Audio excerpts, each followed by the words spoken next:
Coucou tout le monde, c'est Murgen. Alors je vous retrouve pour une revue d'un bouquin aux éditions Alliance Magique qui s'appelle La magie des poupées de Silver Ravenwolf. On nous dit patron, sortilège et incantation. Alors pour vous dire mon choix de livre là-dessus, je sais pas pourquoi j'ai eu un coup de cœur pour la couverture. Ça marche aussi comme ça, après tout, les yeux craquent en premier. Et puis je me suis dit, tiens, pourquoi pas. Je sais,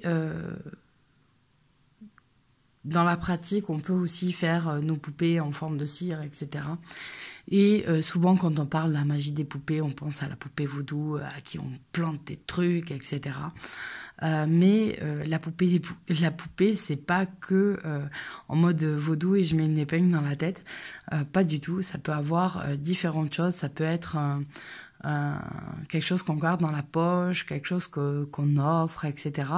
Avec laquelle on met des intentions dedans. Je vous avais déjà montré que j'avais des muñecas quitapenas, qui sont des petites poupées à qui on appelle ça poupée de soucis, je crois, en français, à qui on explique en fait un petit peu les choses qu'on veut plus dans sa vie, etc. et qui travaillent pendant la nuit à essayer de nous les enlever.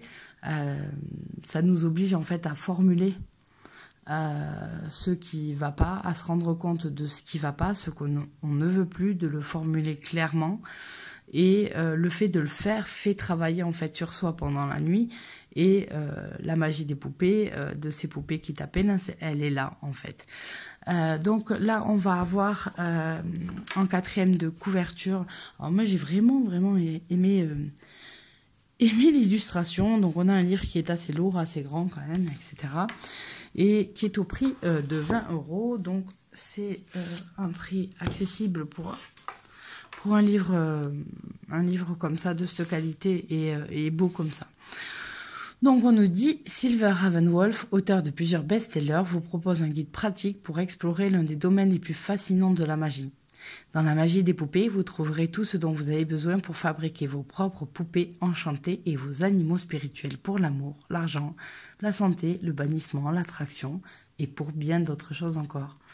Découvrez plus de 36 patrons pour des poupées de papier, de tissu ou de feutre, ainsi que des instructions pour travailler avec d'autres matériaux. Donc en fait, on nous dit aussi qu'on va avoir plein de conseils dedans pour utiliser et tout. Donc on va le voir tout de suite ensemble. Alors c'est un livre déjà, la qualité papier, elle est tip top. C'est en papier glacé, assez épais. Et il est tout en couleur, tout en photo et tout cool. Donc vous voyez là toutes ces petites poupées différentes, etc. Donc à propos de l'auteur, et on a un sommaire où c'est assez fun la façon dont c'est écrit. Donc on a à quand remonte la magie des poupées, l'essentiel sur les poupées, donc le but, le support, la fabrication, l'instant magique, les phases de la lune, les couleurs, et ensuite on va avoir les patrons des poupées, les matériels de base, les fournitures qu'on doit avoir, comment on les rembourse, enfin vous allez avoir tout, puis des exemples en fait avec des poupées. Alors pour rechercher dans le sommaire, on a les formules pour les poupées, etc. à utiliser. Donc, tac. Donc, on a une introduction où elle nous explique en fait pourquoi elle est arrivée à faire la magie des poupées, pourquoi elle s'intéresse à ce point-là. Depuis quand on remonte, donc un petit historique sur la magie des poupées. Donc l'essentiel sur les poupées, l'intention, le matériel et le choix du moment. Donc il faut définir le but de sa poupée, choisir le support et comment on va fabriquer notre poupée. Ça se passe en différentes étapes. Donc il faut établir ce qu'on veut exactement, son intention, la fixer, la définir. penser le moment où on va le faire, savoir si la poupée va durer, si c'est juste pour un temps, si on va donner une forme traditionnelle, la forme d'autre chose. Est-ce que la poupée, on doit la détruire, on ne doit pas la détruire, etc. Donc, on va vraiment définir la vie et l'action de notre poupée en différentes étapes. Donc, elle va ensuite nous donner le rituel pour avoir l'aiguille qui sert à la préparation de tous ces travaux de poupée. Le moment de savoir quand travailler nos poupées. Donc là, on va s'intéresser aux phases de la lune et notamment aux phases de la lune quand ils sont en rapport avec les signes astrologiques. Et ensuite, aux couleurs, c'est-à-dire que votre poupée, vous allez définir un tissu par rapport à ce que vous voulez et qui a les couleurs vont ont des significations et ont un symbolisme qui va apporter déjà le message et ce que vous voulez à votre poupée.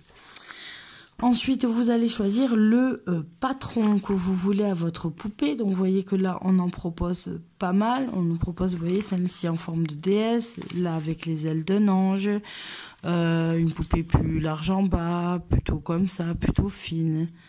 Voilà. Vous avez la poupée en mode sorcière. Voilà, vous avez pas mal de choses qui vous sont proposées en patron, vous voyez. Vous pouvez vous inspirer de ça pour faire vos poupées. On dit ensuite le matériel de base qu'il faut que vous ayez chez vous. Bien sûr, du tissu en coton ou en feutre, on nous conseille. Ciseaux, aiguilles et fils, bien sûr. Des épingles. Une règle, bon, ça c'est pour votre dessinée. Et un papier pour congèle. Pour transférer le patron sur le feutre, il vous faudra un fer à repasser pour appliquer le papier sur le feutre. Donc voilà. Donc ensuite, les autres fournitures que vous pouvez avoir avec vous, des yeux, des perles, des brillants, des clochettes, en gros tout ce que vous voulez pour faire sorte de scrapbooking, je sais pas comment ça s'appelle, du patchwork sur votre poupée, faire de la déco, faire comme vous avez envie de faire. On va s'intéresser au tissu, ensuite comment on peut vieillir le tissu, grandir le tissu, comme elle dit, avec différentes techniques. Donc là, en fait, on va s'intéresser à vraiment, pour celles qui aiment coudre, c'est l'idéal, quoi. Hein. Je veux dire, elles font deux passions en même temps, c'est cool.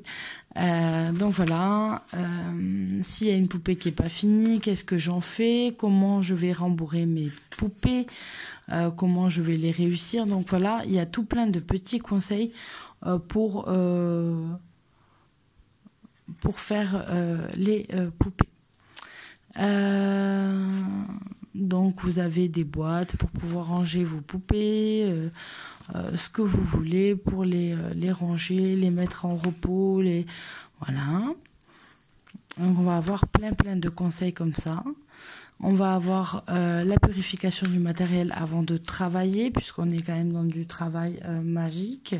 Donc c'est un matériel qui sert uniquement à l'usage de votre pratique et non à l'usage quotidien, puisque vous allez lui donner une certaine énergie, etc.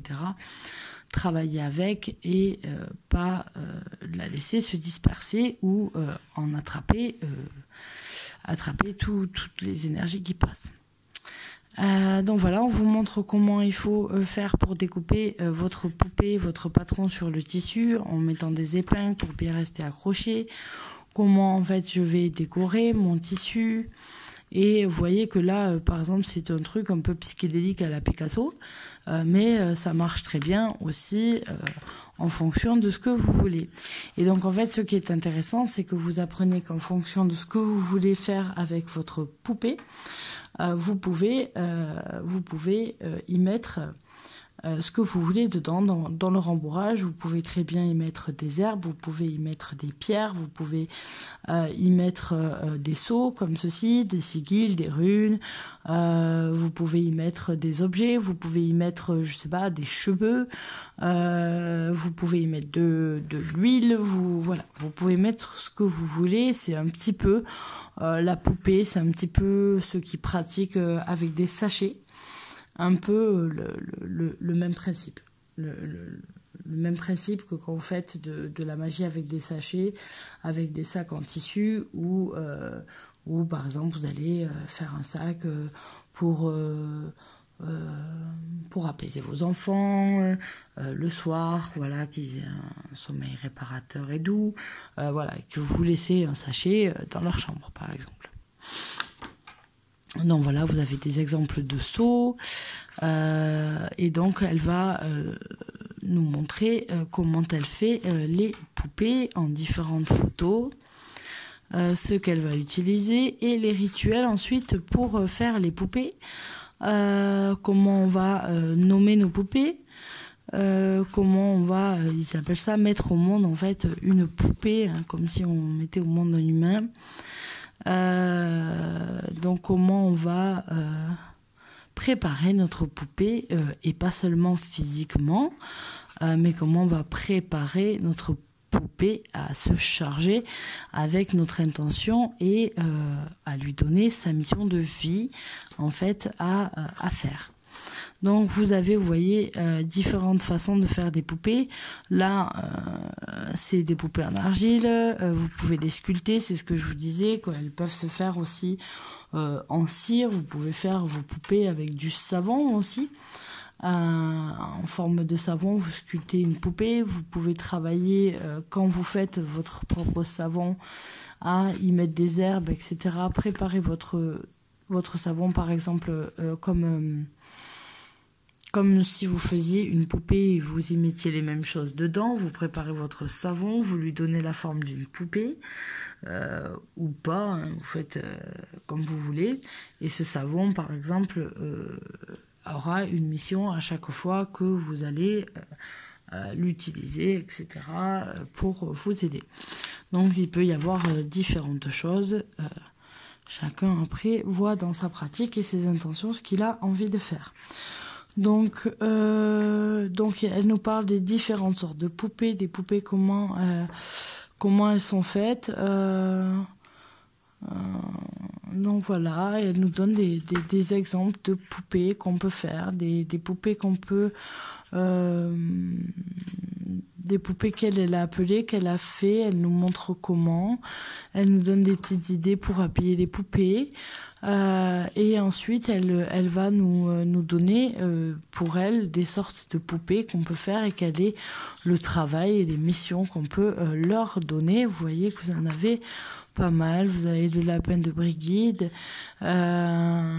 mouton du gros dodo, le cochon de la prospérité. Ils sont trop mignons ces petits cochons.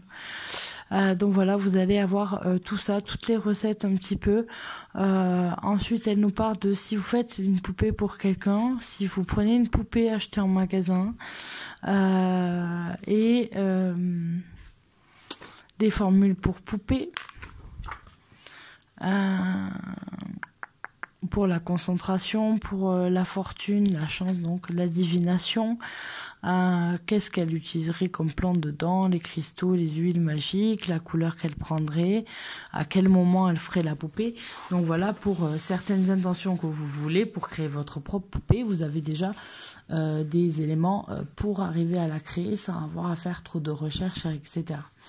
Et ensuite, on va avoir nos patrons pour des poupées. Donc là, ça fait d'assez grandes poupées. Hein, vous n'êtes pas obligé de les faire comme ça. Vous pouvez faire une réduction du patron avant de faire votre poupée. Voilà, vous pouvez faire des poupées qui sont plus petites pour tenir, je sais pas, dans la poche de votre veste, par exemple, dans votre portefeuille.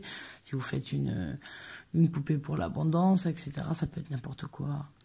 Voilà, vous n'êtes pas obligé de respecter systématiquement cette grosse taille-là, même si ça peut être très mignon pour certains d'avoir voilà, Mais pour certains, voilà, si on veut plus petit, c'est peut-être plus pratique.